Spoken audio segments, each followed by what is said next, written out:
susunod na palabas ay may nagmumura. Kaya putang ina, wag na kayong manood.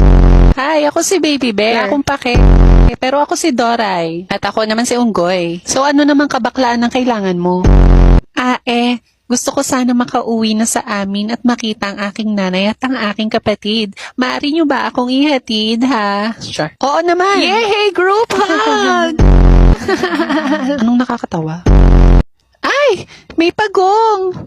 Mukhang hindi sila makaalis kasi hindi niya magising yung anak niyang tatanga-tanga. Tulungan natin gisingin ang kanyang anak. Isigaw natin na malakas. Gising pagong! Di ba sabi ko laksan nyo? Isa patang ina nyo. Gising pagong!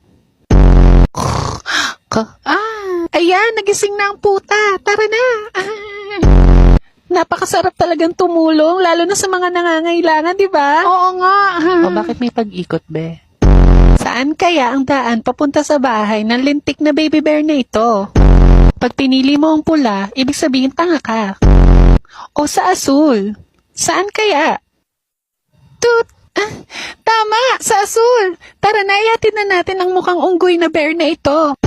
Oo nga, mas mukha pa siyang unggoy kesa sa akin. Ganon.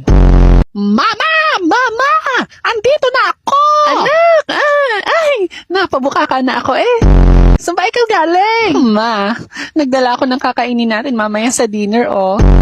Hindi nila tayo naiintindihan kaya okay lang mag-usap tayo. Ay, mukhang malasa nga ang batang ito eh. Pati ang unggoy pwedeng adobohin. Bitch, what are you saying? Yeah, dude, what's up? Halika na, ma. O siya, ihanda mo na ang talyasi at ako na magagayat. Oh my gosh, let's go.